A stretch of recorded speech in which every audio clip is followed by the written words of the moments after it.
Dans le Seigneur, shalom, shalom à tous. C'est l'apôtre Christian Kaindo.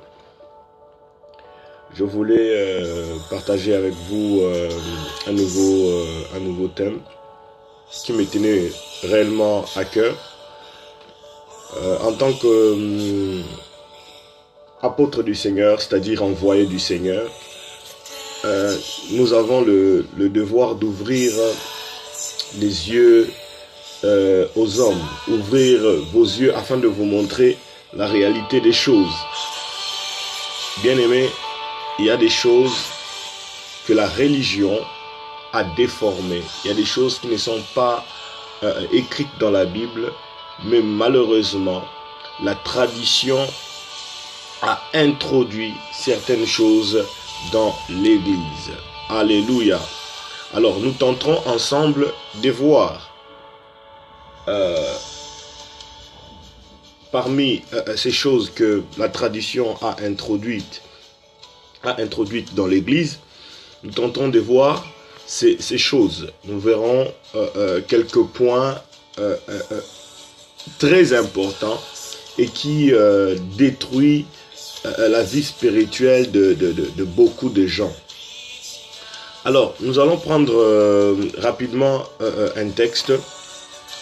C'est dans Matthieu. Nous prendrons rapidement un texte. C'est dans Matthieu. C'est le Seigneur Jésus lui-même qui parle. Jésus nous dit ceci dans Matthieu. Nous allons lire le texte.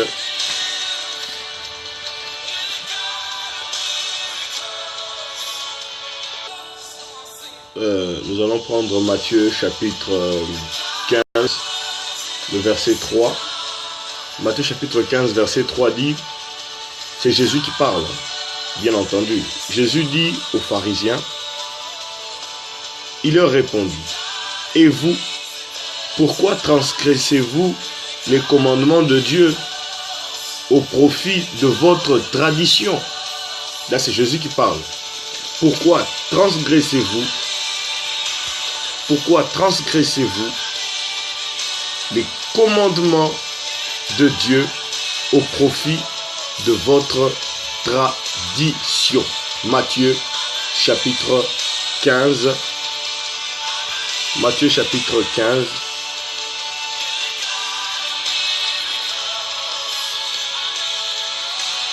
Verset 3. Voilà.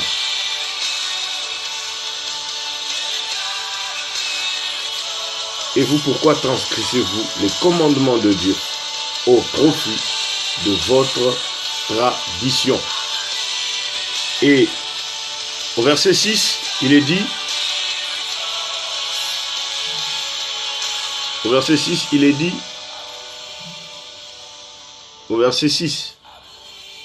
dit,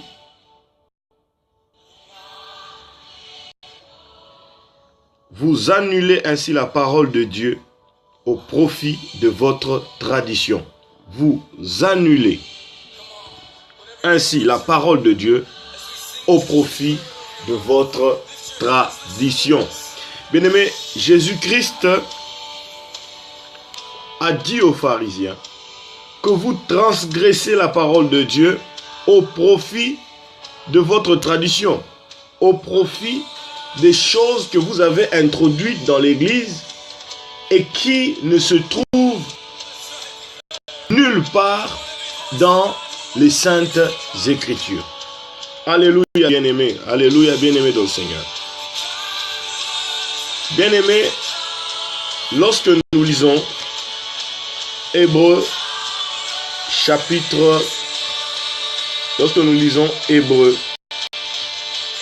nous prenons Hébreux, allons dans Hébreux, bien, nous lisons ensemble la parole. Voilà, lorsque nous lisons Hébreux chapitre 7, le verset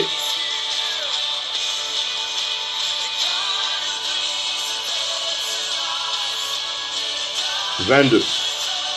Hébreux chapitre 7, le verset 22 à 25. Hébreux chapitre 7, le verset 22 à 25. Hébreux.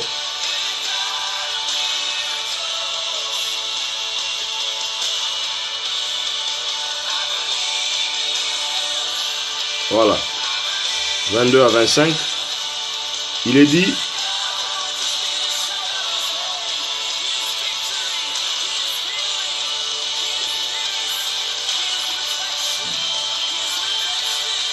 c'est pour cela que Jésus est le garant d'une bien meilleure alliance.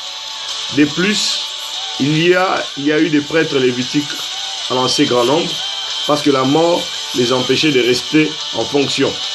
Mais lui, parce qu'il demeure éternellement, possède la fonction de prêtre qui ne se transmet pas.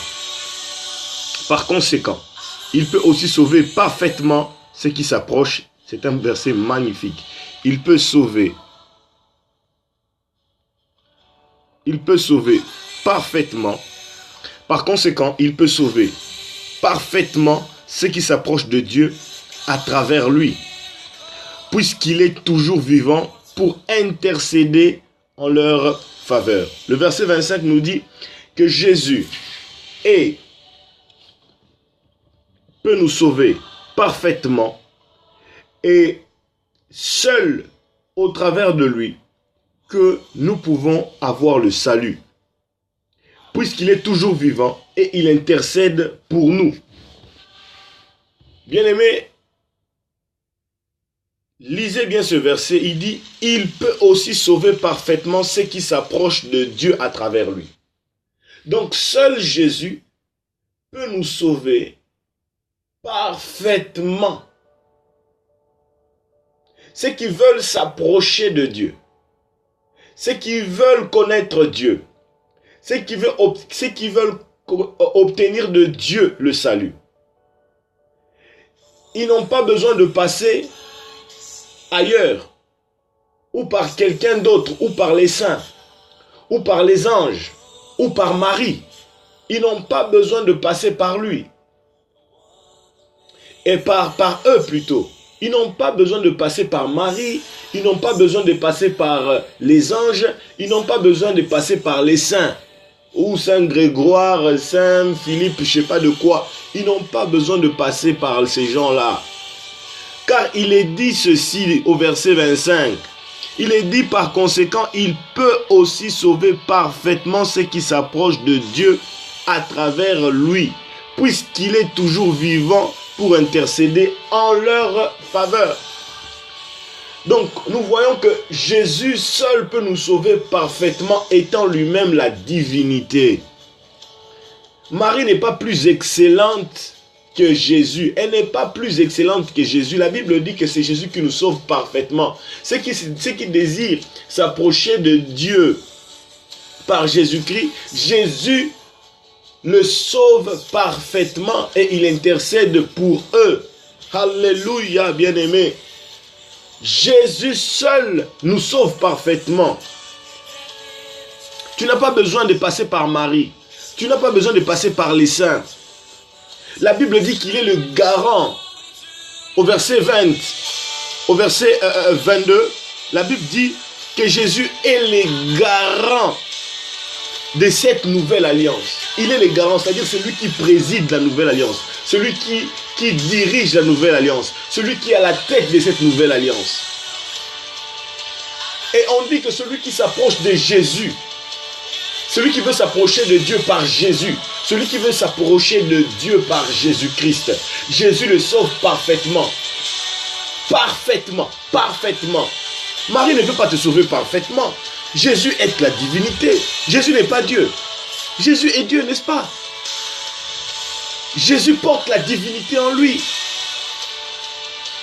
Jésus fut avant le commencement. Avant que la terre soit fondée, Jésus était là. Jésus est Dieu par sa nature. Mais il est fils par sa position. En étant la divinité lui-même, Jésus peut nous sauver. Marie est un homme. Les saints sont des hommes ordinaires. Marie est une femme ordinaire, un être humain ordinaire, qui, même que les saints, Joseph, tous ces gens-là, toutes ces personnes, les prophètes, mais Jésus est Dieu. Seul lui peut nous sauver parfaitement. Alléluia. Bien-aimés,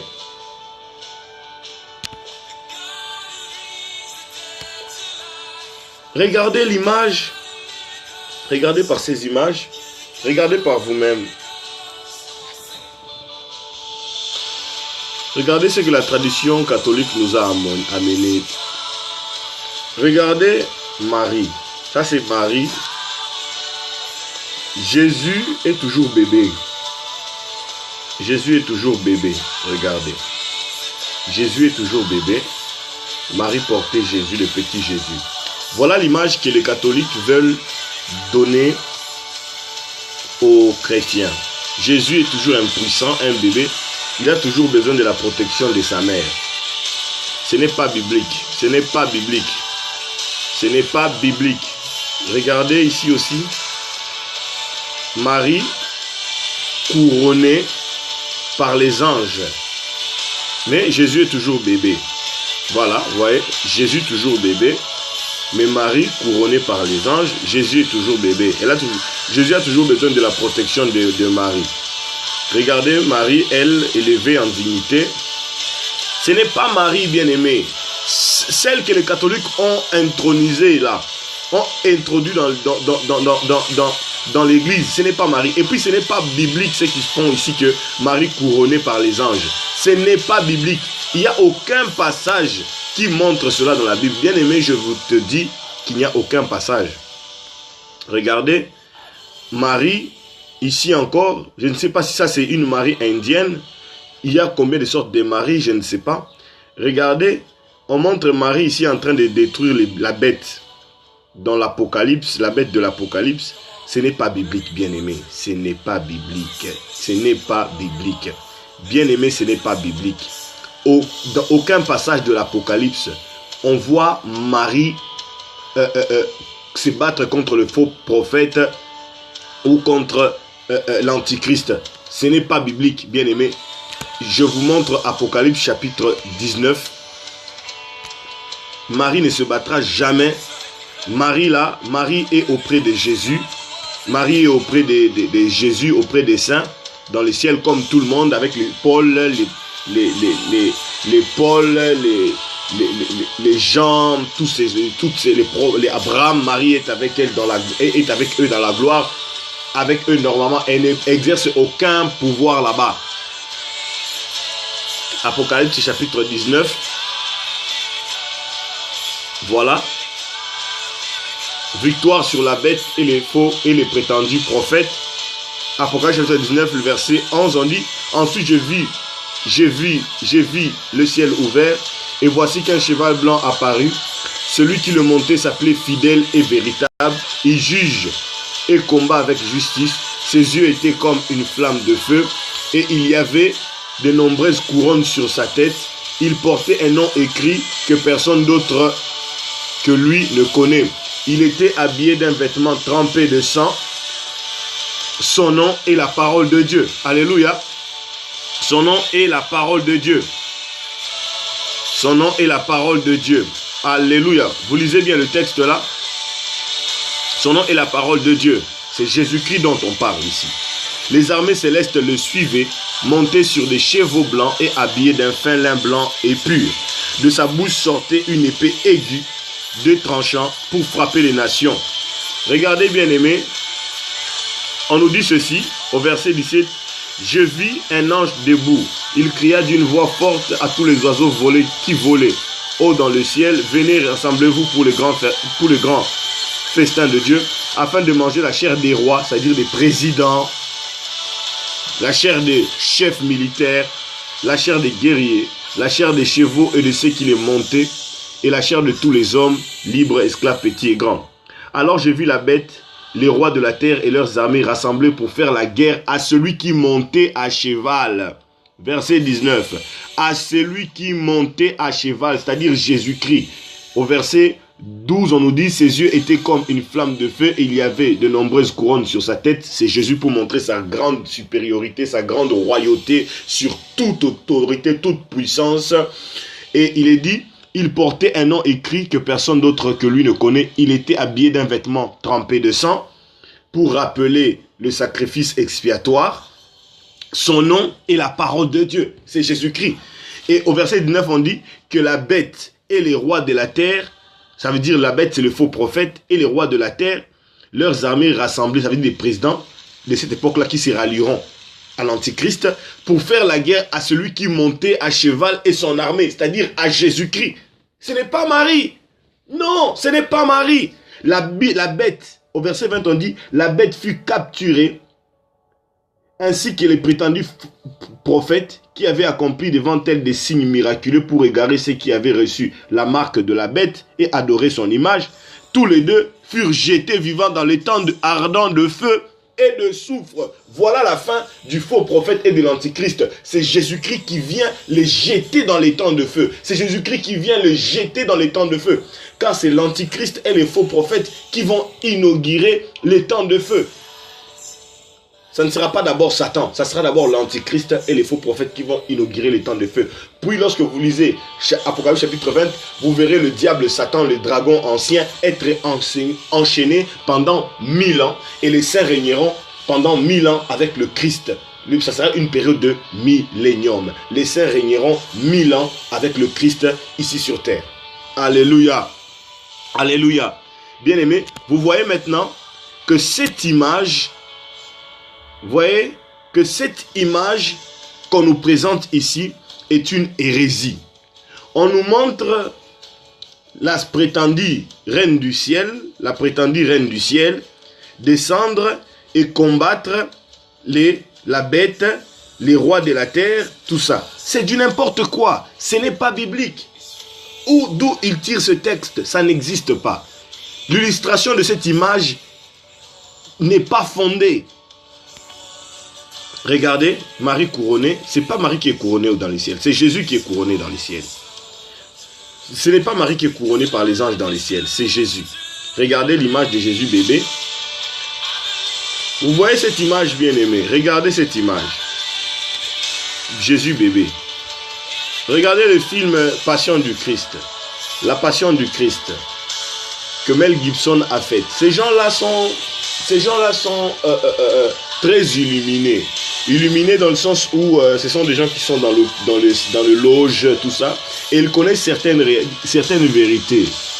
Est-ce que vous me suivez? Regardez dans la Passion du Christ, ça c'était le diable. Dans la Passion du Christ, il y avait une femme qui représentait Satan. Beaucoup de gens pensent, mais pourquoi on a pris une femme qui représente Satan? Et Satan portait un bébé. Regardez. Vous voyez l'image? C'était dans la Passion du Christ. La Passion, le film Passion du Christ, je ne sais pas si vous avez suivi. Regardez, lorsqu'on fouettait le Christ, on montrait l'image de Satan qui transportait un bébé. Le bébé que Satan transporte, c'est l'antichrist qu'il est en train de préparer, le faux Christ qu'il prépare. Regardez le faux Christ ou le faux Messie. Regardez la femme. Satan est représenté par une femme. En réalité, bien aimé, vous voyez cette femme ici. Cette femme est une transgenre. C'est une Russe. Elle est issue d'une bonne famille. Elle vit en Russie. C'est une transgenre. Elle a 2 sexes. Et là, elle est de sexe masculin et féminin. C'est une transgenre. Et bien aimé, ce n'est pas pour rien que Mel Gibson a choisi cette femme. Bien aimé, vous savez, dans ce monde, les occultistes, les satanistes connaissent des choses, mais les chrétiens sont bornés, les chrétiens sont ignorants. Regardez pourquoi Mel Gibson a choisi une transgenre pour représenter Satan. Lorsque vous voyez Baphomet, l'image de Baphomet, le démon Baphomet, la tête du bouc, vous verrez que Baphomet a les seins d'une femme et d'autre côté c'est comme un homme. Il vous montre comment que Satan n'a pas de sexe. Satan est transgenre, c'est-à-dire des fois mâle, femelle. Même temps mâle plutôt, même temps femelle. Vous voyez, c'est une créature à double sexe. Lucifer n'a pas de sexe fixe. Alléluia. Mais regardez comment est-ce que Mel Gibson représente l'église. C'est que l'église catholique nous donne comme... Regardez cette image. Regardez cette image. Vous voyez cette image. Regardez aussi cette image ici. C'est la même image. Voyez-vous? C'est un message qu'on nous passe. Je vous dis, l'image que vous adorez, les catholiques adorent, ceux qui sont dans l'église catholique, cette image que vous mettez dans la maison, c'est satanique. C'est le diable et l'antichrist. Regardez cette image. On montre ici Jésus bébé. Jésus bébé, voilà, et soi-disant la reine du ciel en question, et un saint en train de l'adorer. Vous voyez, bien-aimés, ce sont des choses sataniques. Il ne faut pas accepter cela. Regardez, ici, image d'un saint qui se prosterne devant Marie. Et le bébé, regardez le bébé. Jésus toujours bébé. Jésus n'a jamais grandi. Jésus toujours bébé. C'est Marie qui présente le petit Jésus. Et ce saint est en train d'adorer. Voilà. Ici, on nous montre une image où Jésus, le Père et le Saint-Esprit couronnent Marie. C'est faux, bien-aimé. C'est une fausseté grave. Une fausseté. Ce n'est pas biblique, bien-aimé. C'est pourquoi Jésus est en train de nous parler dans Matthieu chapitre 15 que vous annulez les commandements de Dieu au profit de la tradition. Vous annulez la parole de Dieu au profit de la tradition. Ça, ce n'est pas de Dieu, ce n'est pas biblique. Bien-aimé, ces choses tirent son origine des traditions. Ces choses tirent son origine des traditions païennes. Regardez ici, regardez cette image. Regardez cette image. Vous voyez, nous avons Devaki et le petit Krishna. Krishna et Devaki, son fils. Nous avons ici Isis, la déesse Isis, avec son fils, Horus. Et là, nous avons cette fausse Marie que l'Église catholique a introduit dans le christianisme. Et le petit Jésus. Voyez-vous, c'est là que la tradition catholique, c'est là que l'Église catholique a tiré ça.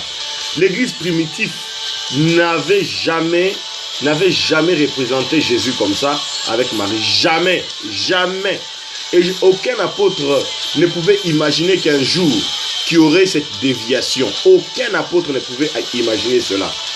Bien aimé, regardez d'où tirent les catholiques ces choses. Regardez-moi cette révérence. On ne peut pas, ça c'est faux. Regardez encore ici. On montre Jésus se cachant derrière Marie. Jésus, bien-aimé, n'est pas bébé. Jésus est mort, il a grandi, il a exercé son ministère pendant 3 ans. Pendant 3 ans, il a exercé son ministère. Jésus, pendant 3 ans, il a exercé son ministère avec puissance. Il est sorti du tombeau le 3e jour. Il est mort, ressuscité, sorti du tombeau le 3e jour avec puissance. Il a donné, il a baptisé ses disciples du Saint-Esprit. Il est monté dans le ciel. Et Jésus n'a pas été élevé lui-même. Et il n'a pas été élevé par Dieu. Jésus-Christ est monté lui-même dans le ciel. Ascension.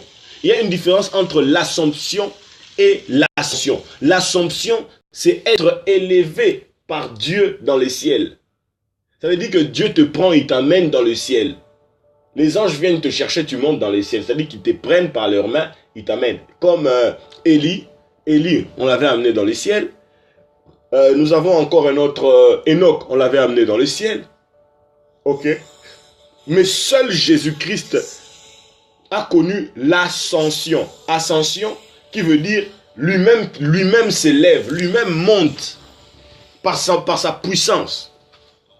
Et les catholiques viennent nous dire que Marie aussi a connu l'Assomption. Non, Marie n'a pas été élevée. Seul Enoch et Élie qui ont été élevés, et c'est biblique. Il n'y a aucun texte qui montre dans la Bible que Marie a connu l'Assomption. Non, c'est faux.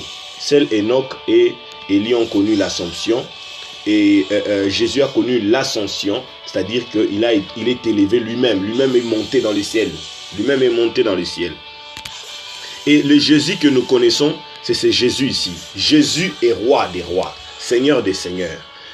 Voilà Apocalypse chapitre 19 que nous avons lu, verset 11.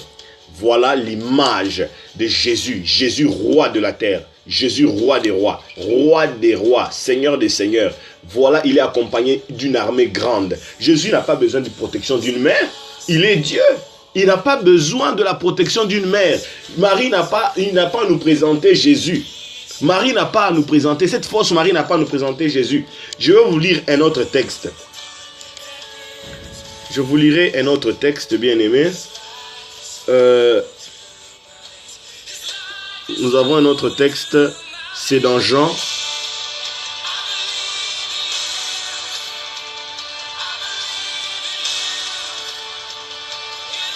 Jean chapitre 15.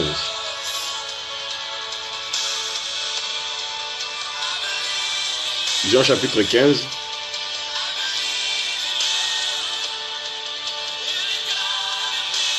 Le verset 26 dit, c'est Jésus qui parle, Jean 15, 26. Quand sera venu le défenseur que je vous enverrai de la part du Père, l'Esprit de la vérité qui vient du Père, il rendra témoignage de moi. Qui rendra témoignage de Jésus? Ce n'est pas Marie. Qui rendra témoignage de Jésus? Ce n'est pas Marie. Marie est tranquille au paradis. Elle est là. Elle est la mère. Elle a été la mère de Jésus sur terre. Sa mission est finie. Sa mission, elle est finie là. Elle n'exercera aucune autre fonction.